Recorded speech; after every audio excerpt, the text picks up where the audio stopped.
Hello friends, MEd Ranjan academy में आपका स्वागत है। आज हम लोग एमएड सेमेस्टर फर्स्ट के फर्स्ट पेपर के यूनिट थर्ड के क्वेश्चन को प्रैक्टिस करते हैं, जिसमें वीवीआई क्वेश्चन है। ये क्वेश्चन 100% आने की संभावना है। देखिए, फर्स्ट जो पेपर है जिसके नाम है अधिगम एवं विकास का मनोविज्ञान, psychology of learning and development.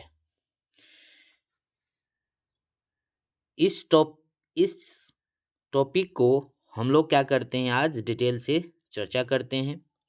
देखिए, यदि आप लोगों के संपर्क में कोई भी भाई हो, यदि सीटेट का तैयारी करते हैं तो आर के रंजन एकेडमी में जोड़िए। यदि कोई साथी भाई बंधु बीएड एमएड डीएलएड का तैयारी करते हैं, उन्हें एमएड रंजन एकेडमी में जोड़िए। फॉलो करके आप लोग देख सकते हैं, बहुत ही हेल्पफुल होगा। चलिए आज हम लोग क्वेश्चन करते हैं। फर्स्ट क्वेश्चन है, अधिगम क्या है, इसकी विशेषता का वर्णन कीजिए। ठीक है, तो इसका डिटेल पूर्वक हम लोग आंसर को देखते हैं। इसमें दिया गया है कि अधिगम का अर्थ एवं परिभाषाएं इस प्रकार है।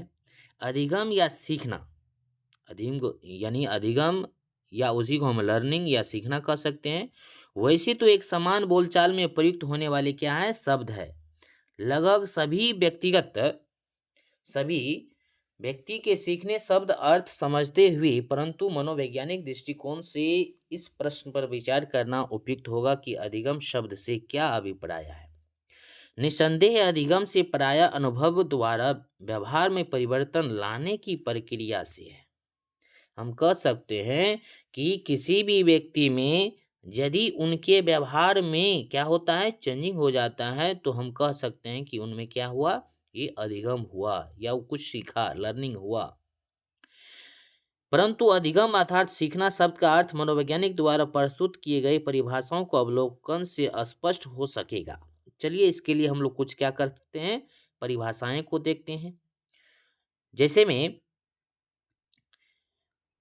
वुडवर्थ के अनुसार नवीन ज्ञान तथा नवीन प्रतिक्रिया का अर्जन करने की प्रक्रिया क्या है, अधिगम है।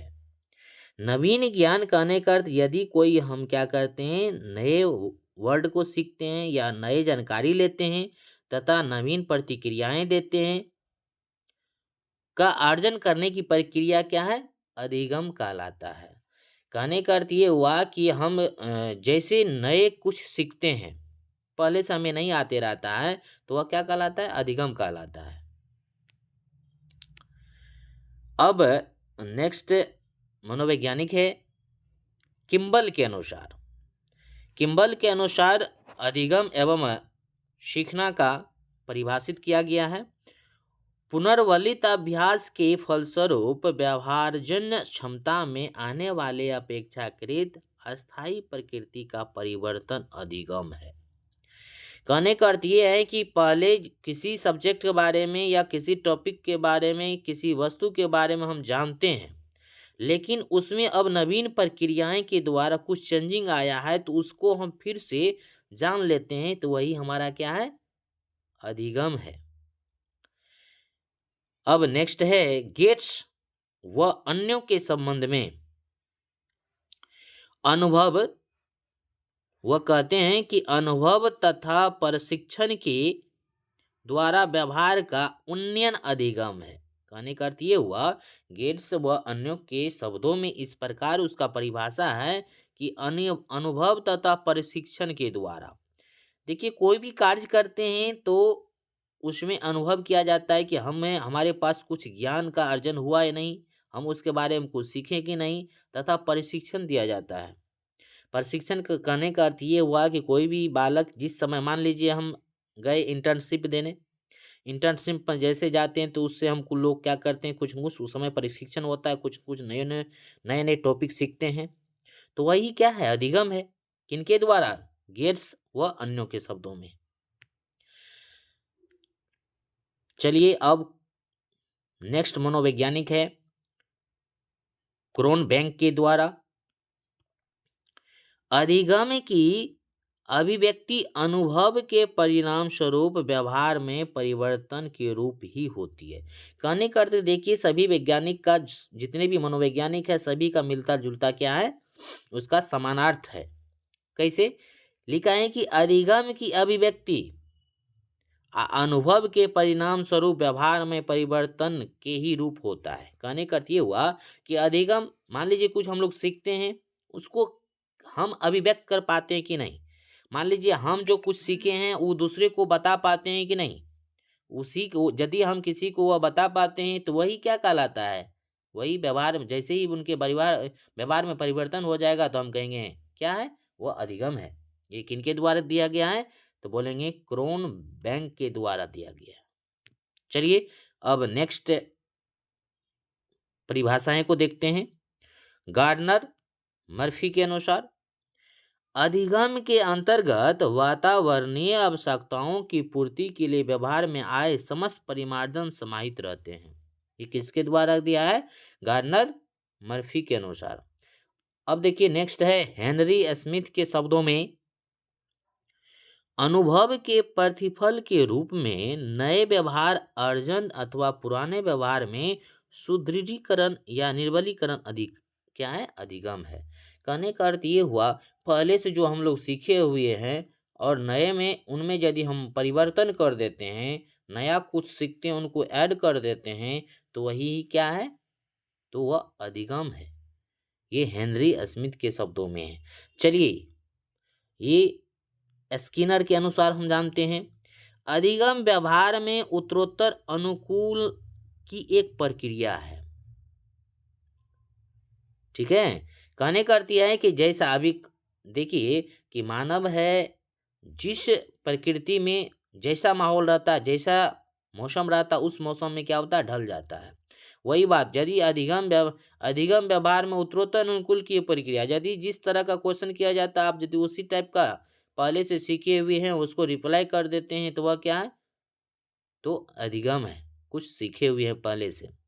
चलिए गिलफोर्ड ने कहा था कि व्यवहार के कारण व्यवहार में आए कोई परिवर्तन क्या है, अधिगम है। सिंपल है कि यदि आपके व्यवहार में चेंजिंग हो रहा है तो इसका समझिए कि वह क्या है, अधिगम है। अब नेक्स्ट है क्रो एवं क्रो के अनुसार आदतों ज्ञान अभिवृद्धि का अर्जन ही क्या है, अधिगम है। यदि आपके आदतों में से यदि सुधार हो रहा है, आपके पास यदि ज्ञान है, उनको ज्ञान को अर्जन कर लिए हैं, तो वही क्या है, अधिगम है। चलिए अब करते हैं अधिगम की प्रकृति क्या है एवं विशेषताएं क्या, अधिगम की विशेषता क्या होती है। अधिगम की प्रकृति या विशेषता निम्न है। अधिगम मनुष्य की जन्मजात प्रवृत्ति है। इससे पहले जो हम टॉपिक कराए थे जिन पियाज, उसमें भी ये चर्चा किया गया था, लेकिन इसको फिर से हम लोग क्या करते हैं, देखते हैं अधिगम की विशेषताएं को। कहा गया कि मानव शिशु जन्म के तुरंत बाद से ही कई बालकों में यह प्रवृत्ति तीव्र होती है। जब बच्चे जन्म ले लेते हैं उनमें ही क्या होते हैं, अधिगम की प्रक्रिया तीव्र हो जाता है, लेकिन लर्निंग की प्रक्रिया होता है अपेक्षा मंद होता है मानव शिशु में।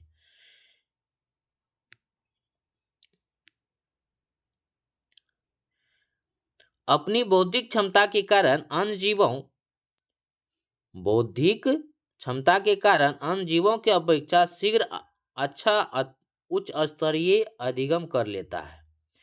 वह अनुकरण, अभ्यास तथा जिज्ञासा जैसे कारकों के कारण भी क्या करता है, सीखता है। देखिए इसमें कहा गया कि कोई भी बालक जन्म के समय से ही उन्हें क्या होता है, अधिगम तीव्र हो जाता है। वही लेकिन लर्निंग की बात करें तो अधिगम की तुलना में क्या होता है, मंद होता है। ठीक है, चलिए अब है अधिगम व्यक्ति के प्रत्यक्ष पर निर्भर करता है। Learning depend upon of प्रेप्शन।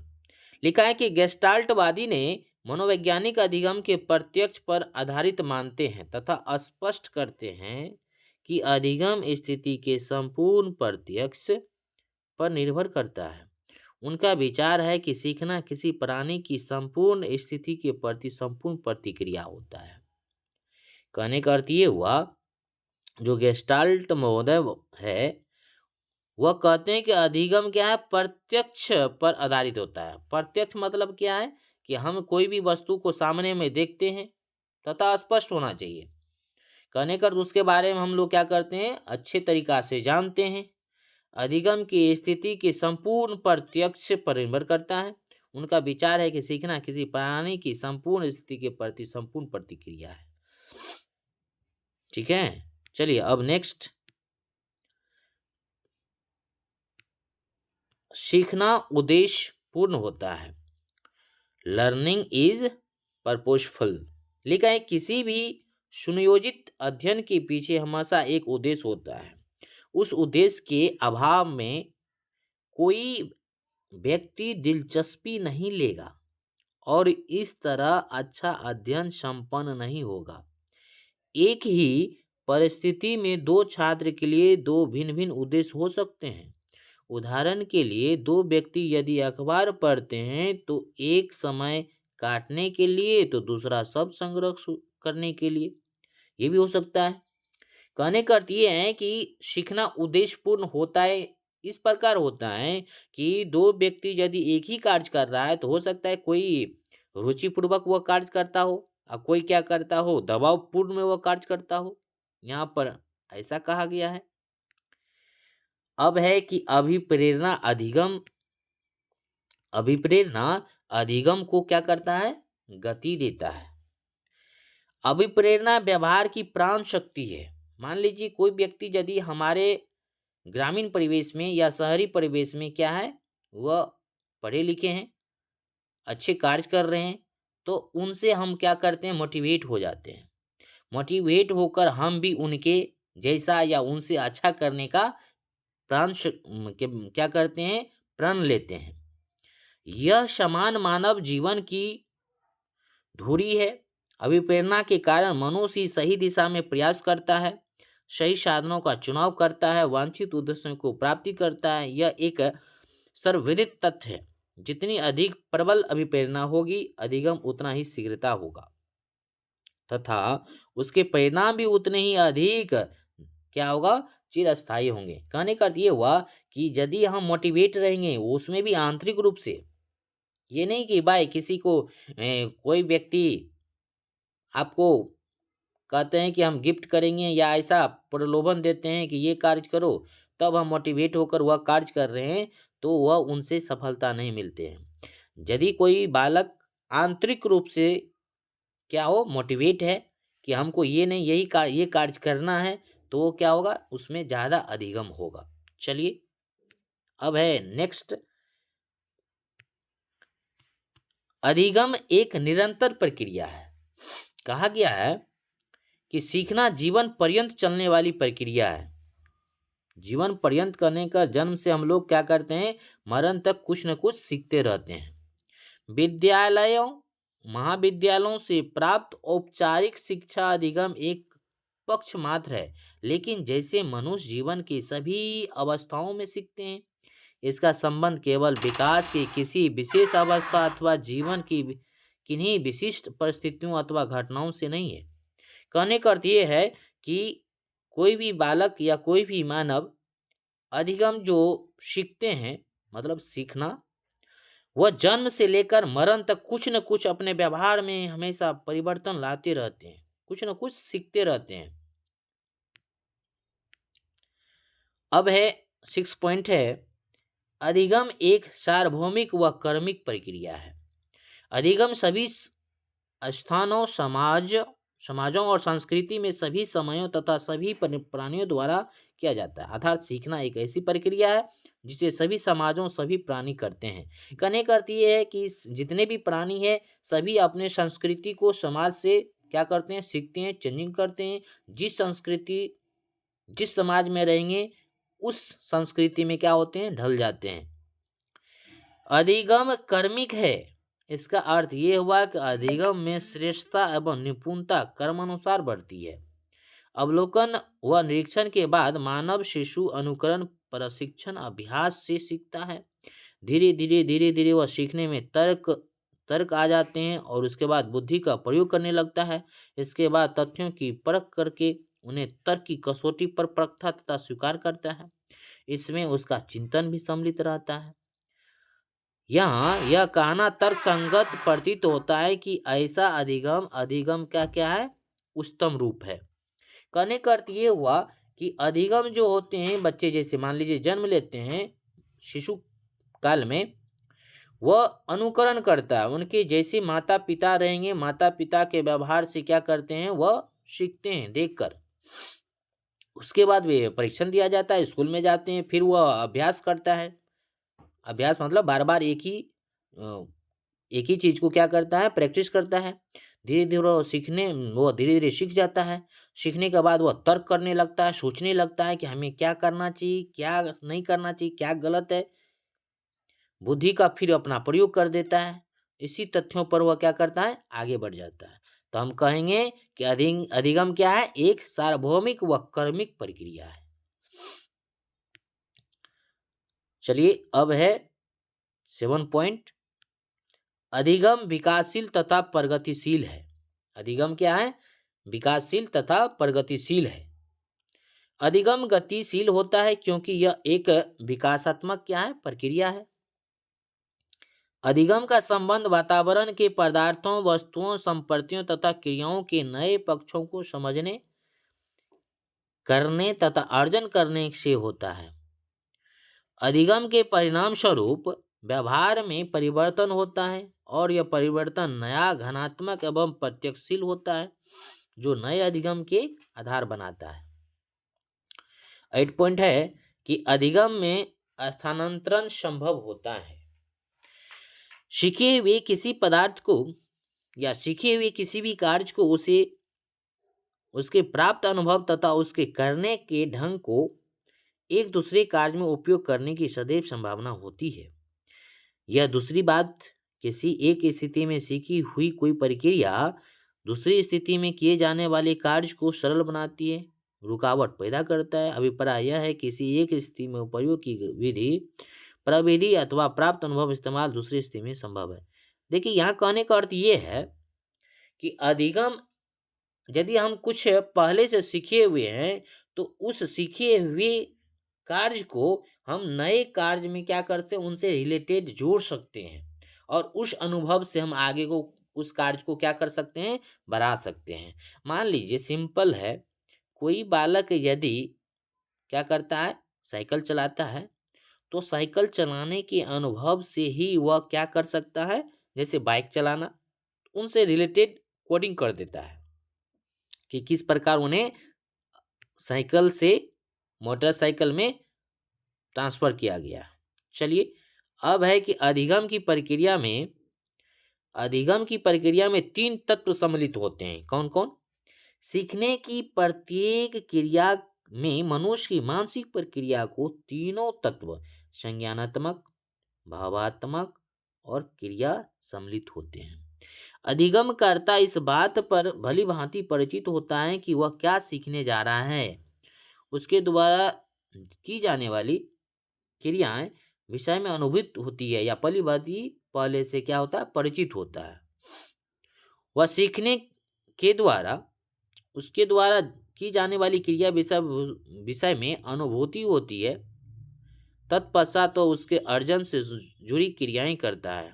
अंततः वह उसे सीखने में सफल हो पाता है। कहने का अर्थ यहाँ पर यह हुआ, कोई भी बालक है, बालक क्या करता है कि कोई भी कार्य करने जा रहा है तो उससे पहले वह परिचित रहता है कि हमें ये कार्य करना है, ये कैसे करना है और क्या टॉपिक है।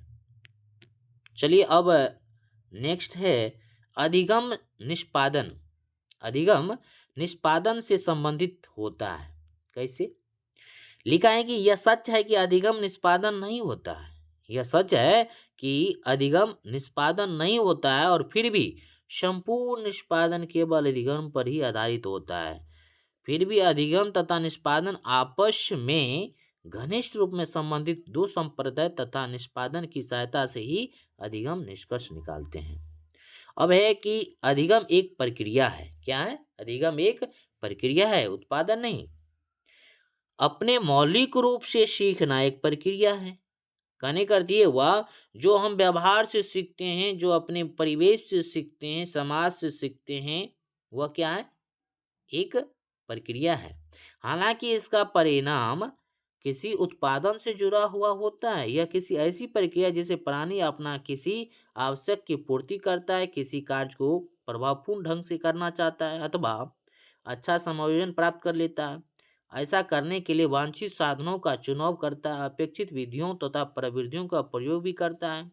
वास्तव में अधिगम का मूल उद्देश्य बालक के व्यवहार में परिवर्तन लाना है, उसके व्यक्तित्व का विकास करना है तथा उसमें समाज में सफल समायोजन करने की योग्यता को विकास करना होता है।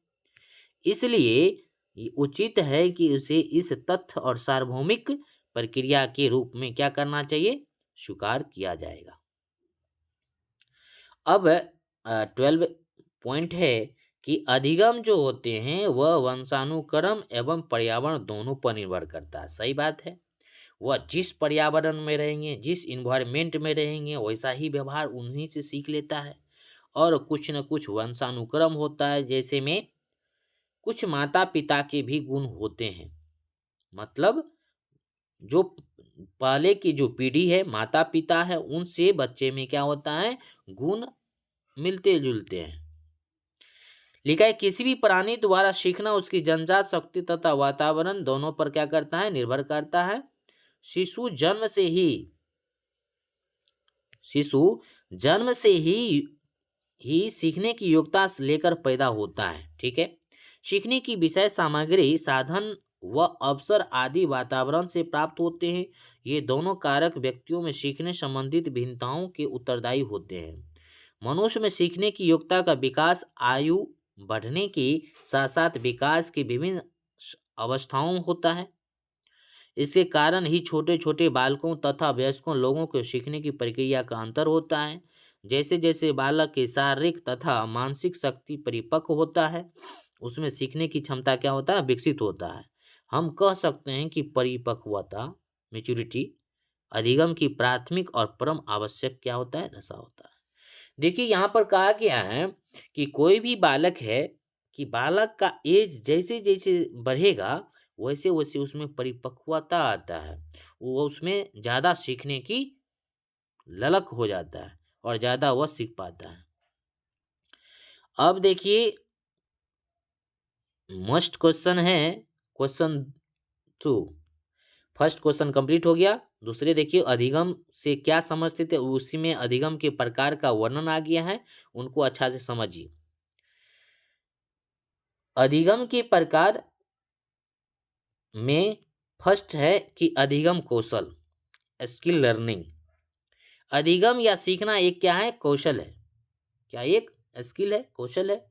कुछ लोग जल्दी ही सीख लेते हैं, कुछ लोग देर से सीखते हैं। सीखने का विषय शीघ्र अधिगम कर लेते हैं। यह क्या है? कुशलता है। कहने का अर्थ ये हुआ कि कोई भी बालक, मान लीजिए दो बालक है, दो बालक को यदि हम कंपेयर करते हैं तो ऐसा देखने को मिला है कि एक बालक बहुत जल्दी सीख लेता है, दूसरे बालक थोड़ा उसमें टाइम लगता है, समझने में थोड़ा टाइम लगता है। चलिए, सीखने के कौशल में नवीन ज्ञान और नवीन प्रक्रियाओं या आदत अनुभव का प्रयोग, ज्ञान तथा स्थानांतरण, स्मृति तथा अनुकूलन, ये सभी अधिगम का क्या है? कौशल है। मान लीजिए कोई नवीन ज्ञान हम लोग सीखते हैं तो वह क्या? कौशल है, अधिगम है। नवीन प्रक्रिया, नवीन क्रियाएं, आदत है, अनुभव की प्रक्रियाएं हैं, ये सभी क्या? स्मृति, मान लीजिए कुछ याद ही कर पाते हैं, ये भी क्या है? एक अधिगम ही है। अनुकूलन, मान लीजिए पहले के हम जो सीखे हैं और उसमें नए जोड़ देते हैं, नए कुछ सीखते हैं, तो वह भी क्या है? अधिगम ही है। कुछ सीखने वाले की मनोवृत्ति पर निर्भर करता है। मनोवृत्ति के विषय में सीवी गुड ने कहा था, मनोवृत्ति किसी परिस्थिति, वस्तु, व्यक्ति के प्रति किसी विशेष शैली प्रतिक्रिया व्यक्त करना, किसी प्रेम या घृणा, भय, किसी का सीमा तक प्रतिरोध करना, ये क्या है? व्यक्त करना है। हम जो भी सीखते हैं वह एक प्रकार की अनुभव प्राप्त करते हैं और उसमें दक्षता प्राप्त करते हैं कि मार्गन एवं गिलीलैंड ने ठीक ही कहा था कि सीखना अनुभव के परिणाम स्वरूप प्राणी के व्यवहार में परिमार्जन है। जो प्राणी के द्वारा कुछ समय के लिए धारणा किया जाता है। इस दृष्टि में सीखने का कौशल इस प्रकार है कि अधिगम कौशलों में सर्वप्रमुख मनोवृत्ति का निर्माण करता है। मनोवृत्ति किसी विशेष प्रकार की कार्य या कौशल विकसित करता है। अभिवृद्धि और तथा विकास समूह प्रक्रिया मानसिक स्वास्थ्य विद्यालय अधिगम मापन ये सभी क्या है अधिगम कौशल का ही परिचय है। मनोवृत्ति अर्जित होती है क्या होते हैं मनोवृत्ति अर्जित होती है तथा शिक्षण शिक्षण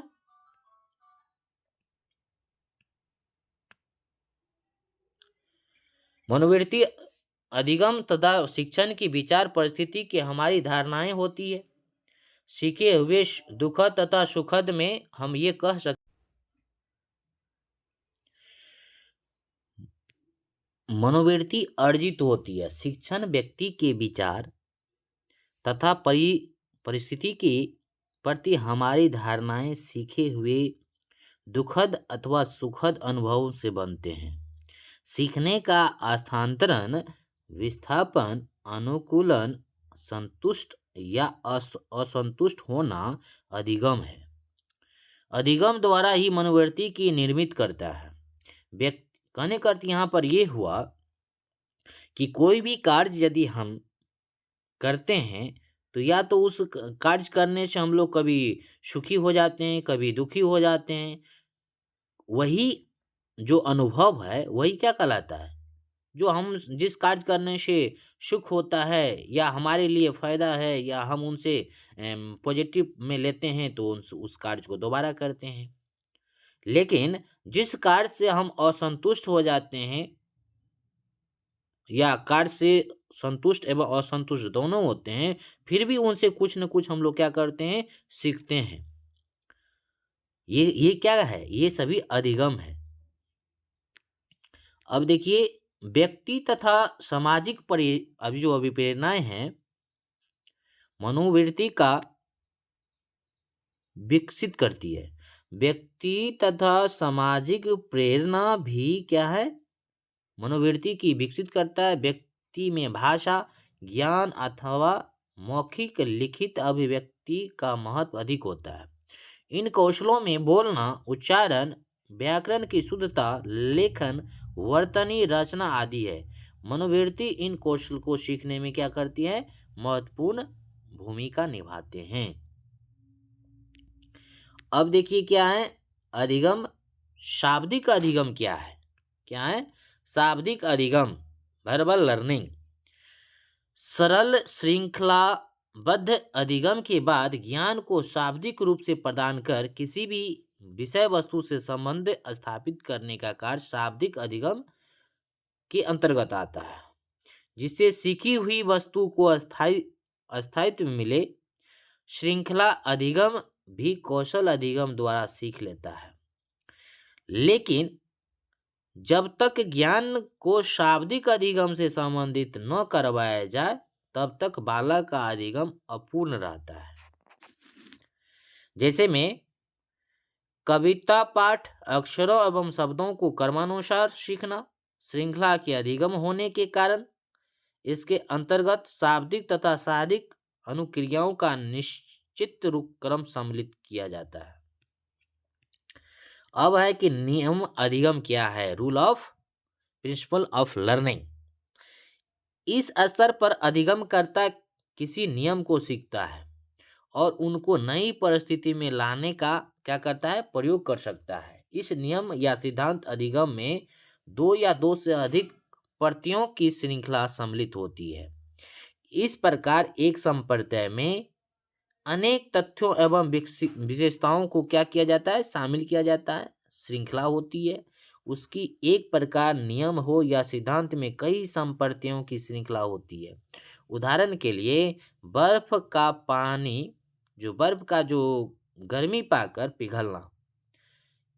इस सिद्धांत में तीन संप्रतियों है बर्फ है गर्मी और पिघलना का संकलन किया जाता है जिसमें एक सिद्धांत का बोध होता है। सिद्धांत अधिगम में छात्र को प्रत्ययों का प्रत्यास्मरण रिकॉल करना, जिससे कि सिद्धांत का बोध हो जाता है। मतलब नियम अधिगम ये होता है कि बहुत सारे ऐसी प्रक्रियाएं होता है जिसमें नियम सीखने के बाद क्या किया जाता है, उनमें शामिल किया जाता है। चलिए अब है समस्या समाधान अधिगम। अधिगमकर्ता इस स्तर पर सीखे हुए दो या दो से अधिक नियमों का समन्वय कर किसी नई समस्या के समाधान को योग्यता प्राप्त कर लेता है। इस प्रकार उच्च स्तरीय सिद्धांत के रूप में संबंध करना समस्या समाधान अधिगम है। अधिगम की प्रक्रिया में तीन प्रमुख कार्यरत होते हैं: अधिगमकर्ता, उद्दीपन परिस्थिति तथा अनुक्रिया। अधिगमकर्ता मतलब जो सीखते हैं वह होते हैं, और उसकी परिस्थिति, उद्दीपन की परिस्थिति होते हैं, और अनुक्रिया होते हैं उसके बारे में किस प्रकार के हम लोग उनको क्या करते हैं, क्रिया करते हैं। समस्या समाधान एक जटिल अधिगम है। इसमें संप्रत्यय अधिगम और सिद्धांत अधिगम दोनों ही सम्मिलित होते हैं। सफल समस्या समाधान का वर्णन अधिगम के धनात्मक हस्तांतरण या संक्रमण के रूप में किया जाता है, इसलिए इसे जटिल तथा व्यक्तित्व अधिगम की संज्ञा दी गई है। जैसे रेखा गणित के किसी प्रमेय को सिद्ध करना। कहने का अर्थ ये है कि समस्या समाधान अधिगम है ये है कि कोई भी कठिन जिस स्तर पर कठिनाइयां आती हैं, यदि हम उस कठिनाइयों को क्या करते हैं, दूर करते हैं, तो वही तो क्या है, हमारा समस्या समाधान अधिगम है। अब है कि संकेत अधिगम। इस स्तर पर व्यक्ति बहुत ही मोटे तौर पर किसी समान संकेत के प्रति अनुक्रिया करता है। संकेत अधिगम से विशिष्ट उद्दीपकों के लिए विशिष्ट अनुक्रिया की जाती है, जिसे उद्दीपक अनुक्रिया अधिगम एसआर लर्निंग क्या बोलेंगे, एसआर लर्निंग भी कहते हैं। इसके लिए पूर्व स्थितियां अज्ञात होती है कि पहले की कैसी स्थिति है ये मालूम नहीं रहता है। इसमें छात्र उद्दीपक तथा अनुक्रिया की किसी एक व्यवस्था में परिस्थिति में बार बार दोहराता है, जैसे इस उद्दीपन तथा अनुक्रिया में स्थापित संबंध दृढ़ हो जाते हैं। जैसे सड़क पर लाल बत्ती देखकर क्या होता है, वह रुक जाता है। ये सभी क्या है, ऐसा लर्निंग है, संकेत अधिगम है। देखिए इस अधिगम के क्या क्या है, कुछ संप्रत्यय है, उनको समझिए। सबसे टॉप में है समस्या समाधान, अभी जो सीखे हैं सबसे पहले समझिए।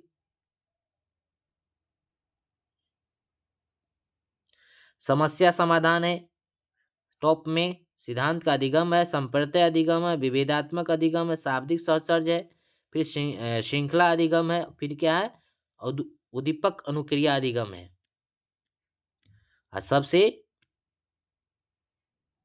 बाद में क्या है, संकेत अधिगम। इस अधिगम प्रक्रिया में शिक्षक सर्वप्रथम छात्रों के सामने उद्दीपन प्रस्तुत करता है। क्या करता है, उद्दीपन प्रस्तुत करता है और उन्हें अनुक्रिया करने के लिए बाध्य करता है। यह छात्र की अनुक्रिया गलत भी होती है तो शिक्षक अनुक्रिया में अवहेलना करता है। सही अनुक्रिया करने पर शिक्षक छात्र को पुनर्बलन प्रदान करता है। यह ध्यान रखने योग्य है कि तत्काल प्रतिपुष्टि पुनर्बलन के लिए उत्तम स्रोत यानी माध्यम होना चाहिए। शिक्षक के पुनर्बलन के सहारे नहीं कि अनुक्रिया का अभ्यास करते हुए छात्र को दक्षता और नैपुण्य की ओर ले जाते हैं। अतः इस अधिगम प्रक्रिया में शिक्षक को निम्नलिखित शिक्षण युक्तियों का प्रयोग करना चाहिए। उद्दीपन अनुक्रिया में सामीप्य की स्थापना होना चाहिए। फिर सही अनुक्रिया पर पुनर्बलन प्रदान करना चाहिए। निरंतर अभ्यास और समुचित पुनर्बलन का उपयोग करना चाहिए। देखिए यहाँ पर ये कहा गया है कि कोई भी बालक को एक शिक्षक के द्वारा कोई भी कार्य को सिखाया जाता है तो पहले उन्हें बहुत सारे क्या करता है, अनुक्रिया करने के लिए विभिन्न पदार्थों को अवलोकन करने किया जाता है। यदि उनसे वह अच्छे ढंग से यदि सीखते हैं, उनका जो माध्यम है, माध्यम के सपोर्ट से, तो वह शिक्षक उन्हें बार बार वह कार्य करने के लिए देते हैं, जिससे निरंतर अभ्यास से क्या हो, वह सीख पाए।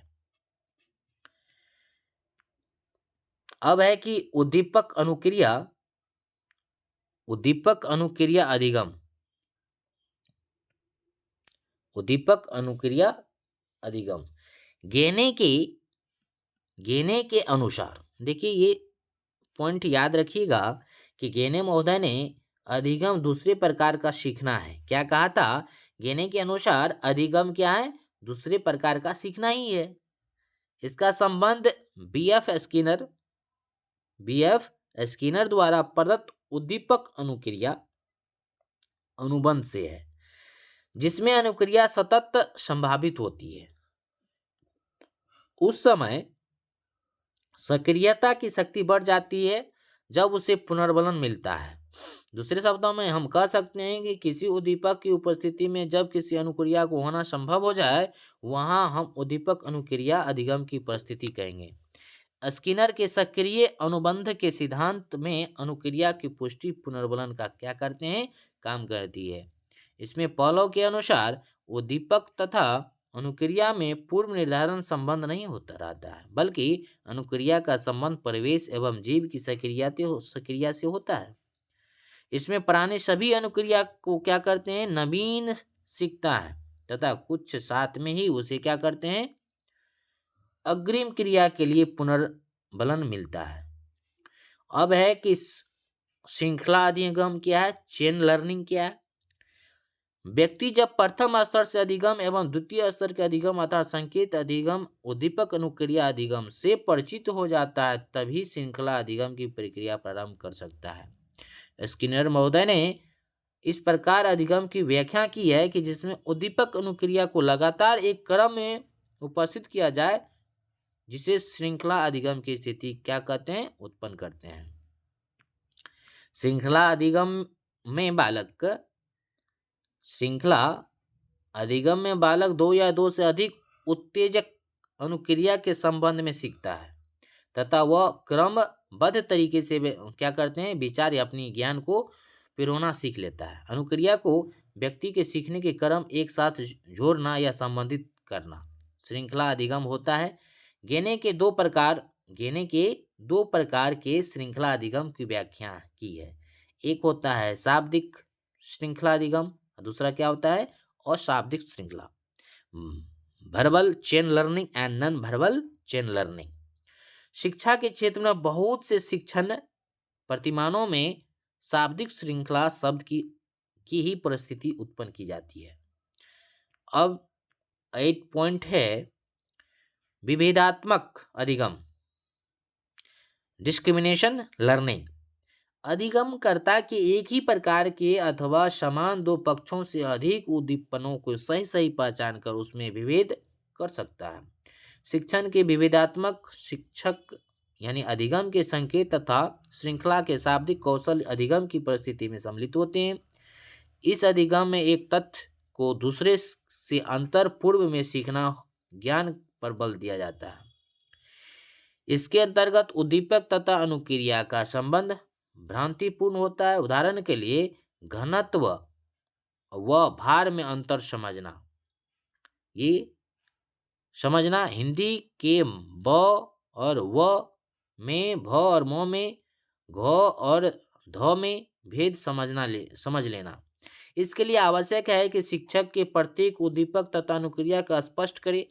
जिन जिन वस्तुओं तथा तथ्यों में भेद करना है उन्हें एक साथ प्रस्तुत करें, जिसमें विभिन्न वर्गों, तथ्यों, घटनाओं का अलग अलग पहचान करने का क्या दिया हो? कार्य दिया जाता है। कहने का अर्थ ये है कि विभेदात्मक अधिगम वह होता है कि जिसमें थोड़ा ही क्या हो? चेंजिंग हो। एक शिक्षक के द्वारा यदि उस क्रिया को सिखाया जाता है, उस वस्तु के, उस भेद के, उस ज्ञान के दिया जाता है, तो पहले उन्हें क्या किया जाए? सूचना दिया जाए कि हम ये इसमें इन दोनों टॉपिक के बारे में क्या करना है? विभेद करना है, अंतर को बताना है या समझना है। अब है क्वेश्चन नंबर 5। देखिए इसमें अभी तक में 2 क्वेश्चन करा दिए, लेकिन ये मोस्ट क्वेश्चन है। वाटसन एवं पॉलो का शास्त्रीय अनुबंधन के सिद्धांत का वर्णन कीजिए तथा इसके शैक्षिक महत्व भी बताइए। वाटसन एवं पॉलो का शास्त्रीय अनुबंधन का सिद्धांत कुत्ते एवं बिल्ली के आदि प्राणियों पर किए जाने वाले विभिन्न प्रयोग द्वारा वाटसन और पॉलो के मनोवैज्ञानिक अधिगम प्रक्रिया को समझने के लिए अनुबंधित प्रतिबद्ध अनुक्रिया नामक सिद्धांत ने अधिगम प्रक्रिया को समझने के लिए किया गया था। इस सिद्धांत को साधारण रूप में अनुबंधन द्वारा सीखना कहा जाता है। अनुबंधन का प्राचीन रूप में होने के कारण इसे शास्त्रीय विश्लेषण प्रदान किया जाता है और फलस्वरूप इस प्रकार के अधिगम को शास्त्रीय अनुबंधन के नाम से भी क्या करते हैं, जानते हैं। अनुबंधन क्या है और यह सिद्धांत क्या है, यह समझने के लिए मनोवैज्ञानिक द्वारा किए जाने वाले कुछ क्या है उचित प्रयोग है, उसको समझते हैं। जैसे में पॉलो द्वारा किए गए एक प्रयोग है। पॉलो के द्वारा किए गए प्रयोग में एक कुत्ते को भूखा रखकर उससे प्रयोग करने वाली मेज के साथ बांध दिया जाता है। कुत्ते को लार ग्रंथियों का ऑपरेशन कर दिया जाता है, तब किया जाता है ताकि उसकी लार की बूंदें परखनली में एकत्रित करके लार की मात्रा भी मापी जा सके। स्वतः चलित यांत्रिक उपकरणों से सहायता से कुत्तों को सामने भोजन प्रस्तुत किया जाता है। भोजन को देखकर कुत्ते के मुंह में लार आना स्वाभाविक ही था। इस लार को कांच की नली द्वारा परख नली में एकत्रित किया जाता है। इस प्रयोग में कई बार दोहराया जाता है और एकत्रित लार की मात्रा को क्या किया जाता है, मापा जाता है। प्रयोग के आखिरी चरण में भोजन न देकर केवल घंटी बजाने की व्यवस्था की गई। इस अवस्था में कुत्ते की मुंह से लार टपका जिसकी मात्रा का माप किया, तो इस प्रयोग में यह देखा गया कि भोजन की सामग्री जैसे प्राकृतिक उद्दीपन के अभाव में घंटी बजने जैसे कृत्रिम उद्दीपक के फलस्वरूप कुत्ते ने लार टपकाने जैसी स्वाभाविक अनुक्रिया व्यक्त की। कहने का अर्थ ये है कि पॉलो ने क्या किया, एक प्रैक्टिकल किया कि जिसमें एक कुत्ते को रखा गया और एक मेज पर पहले बार बार क्या किया गया था, भोजन को दिखाकर दिया जाता था। उससे पहले एक घंटी बजते थे। घंटी बजने की आवाज़ से वो समझ जाता है कि हमारे लिए क्या आ रहे हैं, भोजन आ रहे हैं। तो जैसे ही भोजन में उनमें ऐसा शोषण होता था तो उनके मुंह से क्या होता है, लार टपक जाता था, जिसको एक बीकर में रखा जाता था परखनली में और उसे मापा जाता था। लेकिन बार बार करने से क्या हुआ, कुत्ते में ऐसा धारणाएं बैठ गया कि जैसे ही घंटी बजते थे उन्हें लार बरना शुरू हो जाता था। यह प्रक्रिया बार बार किया। यह प्रक्रिया क्या किया, पॉलो के द्वारा बार बार किया। पहले प्राकृतिक उत्पन्न किए, भोजन प्रस्तुत किया, बाद में उसका स्वाभाविक और अनुक्रिया को जांचा, बाद में क्या किया, कृत्रिम कर दिया, बनावटी कर दिया, सिर्फ घंटी ही बजाया, भोजन नहीं दिया, फिर भी क्या हुआ, लार टपकना शुरू हो गया। मतलब समान रूप, उसमें किसी प्रकार की चेंज नहीं हुआ। पॉलो के सिद्धांत में ये दिखाया गया है। इस प्रयोग में कुत्ते ने यह सीखा कि यह घंटी बजती है तब खाना मिलता है।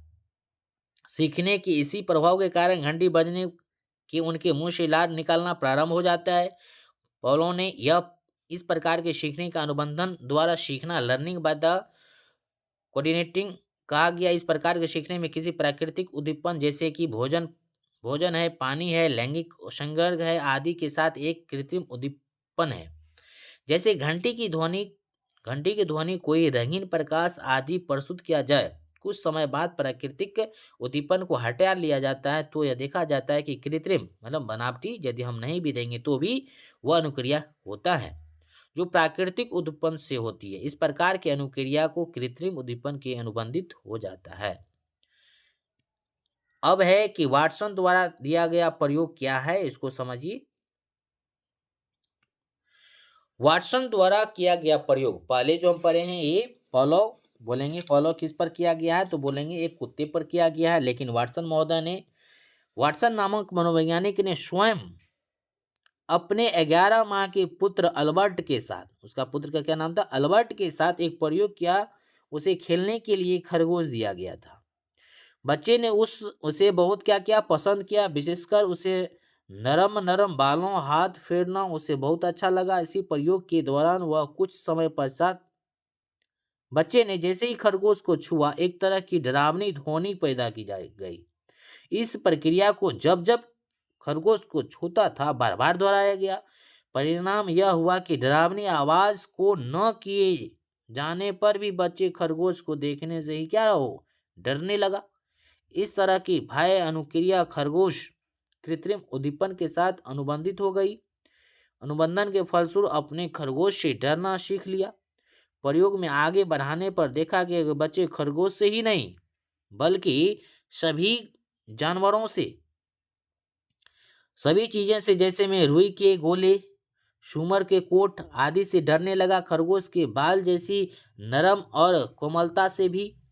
ऐसा प्रयोग आधार पर वाटसन और पॉलो आदि मनोवैज्ञानिक ने यह निष्कर्ष निकाला कि सभी प्रकार की सीखने की क्रिया को अनुबंधन प्रक्रिया के माध्यम से अच्छी तरह समझा जा सकता है। चलिए अब है कि अनुबंधन सिद्धांत की शैक्षिक उपयोगिता क्या है। अनुबंधन अपने आप में मनोवैज्ञानिक प्रयोगशाला की दुनिया की एक सीमित नहीं रखा सकता। सीखने सिखाने में व्यवहार के क्षेत्रों में इस सिद्धांत को उपयोगिता और संगीन है। इसका अनुमान नीचे दिए गए तथ्यों के आधार पर भलीभांति समझा जा सकता है। देखिए फर्स्ट पॉइंट है कि अनुबंधन के फलस्वरूप भय, प्रेम, घृणा आदि के भाव आसानी से जागृत किए जा सकते हैं। उदाहरण के तौर पर अगर एक समान बच्चे के साथ गणित का एक अध्यापक अपनी कक्षा में ठीक व्यवहार नहीं करता है, प्रायः इस बात को उसकी खिल्ली उड़ाया है, मतलब मजाक उड़ाता है, तो अथवा उसे मारता पीटता है, ऐसी स्थिति में धीरे धीरे बच्चा अध्यापक यहाँ तक कि उसके द्वारा पढ़ाए जा रहे विषय के प्रति भी घृणा हो जाएगा। कहने का अर्थ ये हुआ कि यदि एक शिक्षक कक्षा में पढ़ा रहे हैं और उस स्टूडेंट को मान लीजिए कुछ गणित का क्वेश्चन है उन्हें में नहीं आ रहा है, तो वो पूरे भरी क्लास में क्या करते हैं, उन्हें बेइज्जत करते हैं, बार बार खिल्ली उठाता है, मजाक उड़ाता है। तो उस अध्यापक के द्वारा उस कक्षा में यदि बहुत अच्छे भी पढ़ाते हैं तो वह शिक्षक से क्या हो जाएगा, उन्हें नफरत हो जाएगा। यहाँ तक कि उसे ठगे द्वारा पढ़ाए जा रहे विषय के प्रति भी घृणा एवं भय का भाव क्या होगा, विकसित हो जाएगा।